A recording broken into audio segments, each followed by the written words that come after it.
Hello and welcome back to another video, guys.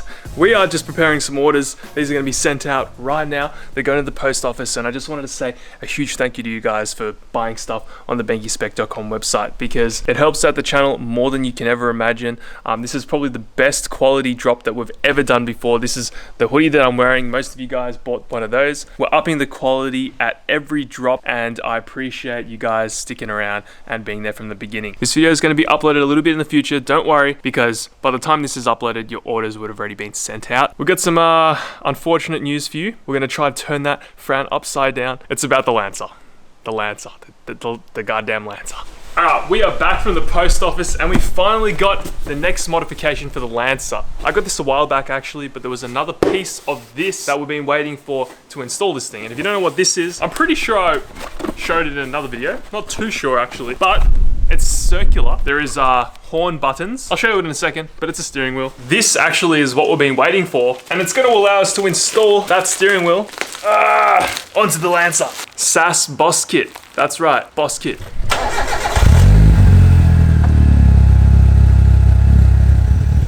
The thing's running so rich now that it idles really bad on cold start, but it sort of figures itself out, and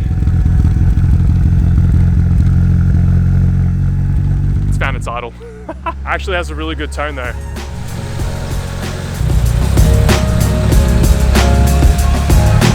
First thing we're gonna do today is get rid of this chonker. It's so ugly, it's fallen apart, it's all crusty.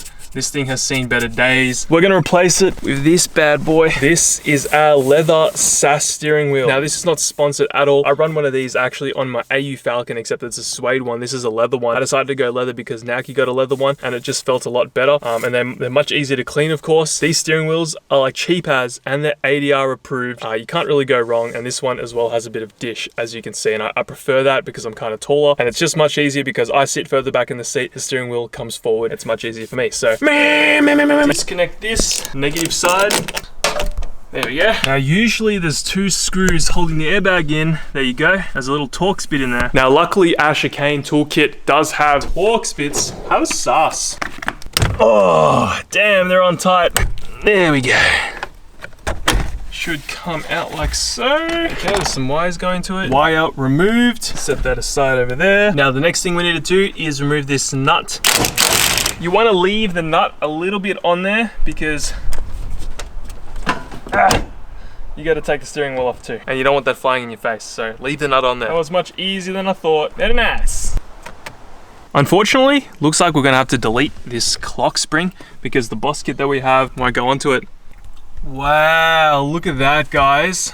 6 steering wheel. Oh man, I don't want to have to get rid of the clock spring. I want to be able to put the wheel back on. So yeah, we've got the wrong boss kit, guys. I'm pretty sure that I could probably get a different one. Unfortunately, we're not gonna have the wheel on today. This always happens.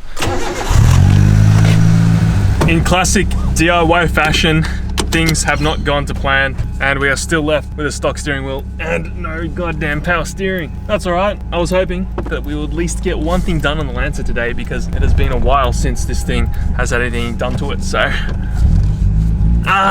we're gonna quickly spray this thing down at a car wash because I need to get some photos for it, because I want to release more merch on it. You guys absolutely loved all the t-shirts that we did at the BenkiSpec store, and because it's winter as well, I want to get some Lancer hoodies out as well.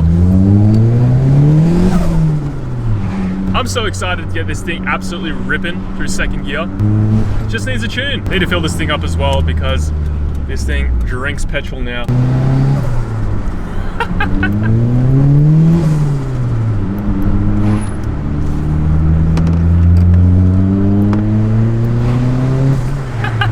I wish I went like a T25. I think I said T28. Yeah, I wish I went a T25 because then we'd get even more response. And because we're not running on an ethanol, kind of need all the response we can get. But having it all up top though means that it's safer for the engine, and we should be okay turning the boost up on this thing because all the power will be up top. If we have anything mid-range, then there's a lot of risk.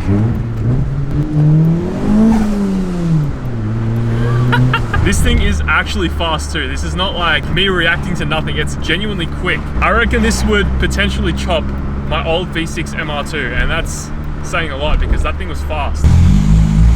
Oh, okay, we're almost here. Fun fact, this is the first time even spraying this thing down since I bought it. And the reason why we're here today cleaning it is because for some reason the wheels got super dirty. What the hell? Look at that. When these wheels are clean, they look absolutely sick. Huge shout out to Two Step Garage. These wheels are honestly incredible. I'll show you what they look like when they're clean, because right now they look like crap. So we're gonna spray them down.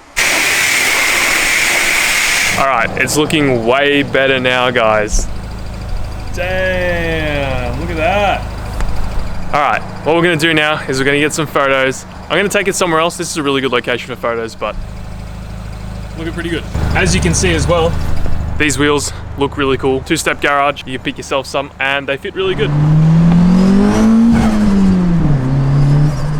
All right, here we are at our photo location.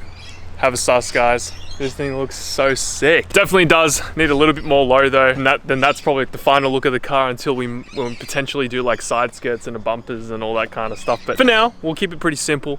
Super happy with everything right now.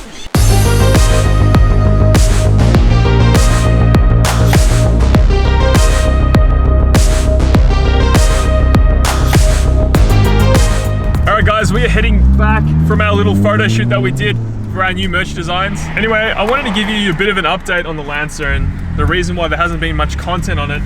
And like I said before, it's because we are basically waiting for a tune. The 4G15 is an engine that everyone says to not turbo, and I can see why in the aspect of tuning, because there's no tuners for them, but I disagree because honestly, currently at 6 PSI, it feels pretty goddamn spicy, so damn, sounds really good. I've been in contact with 2 people to try and get this thing tuned already. I've been in contact with one guy who wants about 600 bucks to get this thing running, and he's gonna tune it with like EvoScan or something like that. He needed me to send me pictures of the ECU to him so he could check if it was even tunable in the first place. That's the issue that I'm finding. It's so hard to find someone that would tune these things. The second guy says that he has a file and he's gonna charge 450 bucks and basically remote tune my car. So I'll have like a mate on a laptop and then we'll road tune to something. I don't know. Once we figure out who can tune it, I think it's pretty smooth sailing from there. But that's probably the hardest thing that I'm facing with this build right now. No one wants to touch them. And look, I understand that we are running a standard ECU. We haven't got like a Haltech or a plug and play or a standalone. We don't have a piggyback or anything, but these ECUs are tunable to a degree. Mike's 4G93 was able to be tuned quite well, and apparently these are as well, but you just gotta find someone that's able to tune them. I can't do anything, guys. I'm just waiting, just looking around, waiting for people. Oh man. So guys, until we can figure out who's tuning this thing, the Lancer is just gonna kind of sit there, and I'm kind of sad about that because we had such a cool thing going with back-to-back Lancer content. I know you guys were really enjoying that, and I was really enjoying building this thing. I do want to find another car in the meantime to build because I'm currently just like sitting there doing nothing. I need to be on the tools, you know? I need to be touching wrenches and spanners.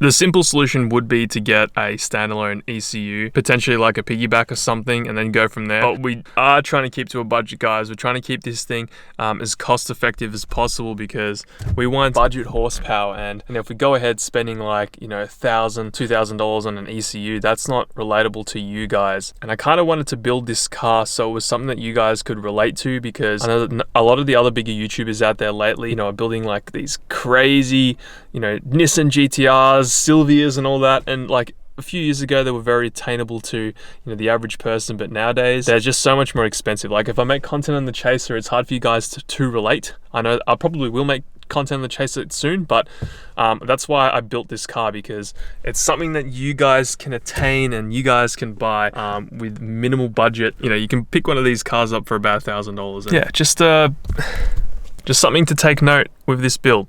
I'm on a budget, guys. All right, bolt shelf time. I think that's the main reason why you guys preferred the like builds like the AU Falcon and of course the Lancer, because it's within a small budget and you know, you're not forking out tens of thousands of dollars for a car. I feel like it's just more relatable to you guys. That's what I want to do for the next build, something again more relatable. It's the same with the Tough Rig content. That thing, you know, costs us about $3 grand. If we make content on cars that, you know, you can't afford, then it's not going to be enjoyable for you. Lachlan, are you having fun, dude? So much fun. This is the best car to work on. I love it. Lachlan is currently in the stage of building his AU Falcon because he wants to join us on the main track, and I think that's going to be really fun, having another guy with an AU. Yeah, you going to send this thing on main track, dude? Yeah, good fun. You're going to lose the door soon. Nice. So we're just doing a 3.45 diff swap. Those thing, got the boys here.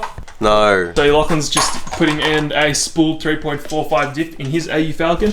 So he'll have that perfect ratio so he can send it really hard at track. And we're also going to put a hydro in this thing as well. Get this thing slammed. Are you going to keep the tow bar? He's going to keep the tow bar. So we can, you can tow up the tires with a little mini trailer. Because it's a couple days in the future, we kind of already sorted out a tune. Maybe, potentially. I might have the file. We'll find out soon. I appreciate all of your support on like the pages because a lot of you guys have been sending help my way. A lot of you guys have been sending me Mike Lake's video. Don't forget, I know Mike and our ECUs are different. Our engines are different. So it's a little bit different in terms of tuning this thing. We need to find a 4G15T file and yeah, it's proving to be kind of hard. Really appreciate all your support, guys. Thank you so much for watching. I will see you all in the next one. Goodbye. Goodbye. До свидания. Already know. Buy the merch, baby. Goodbye.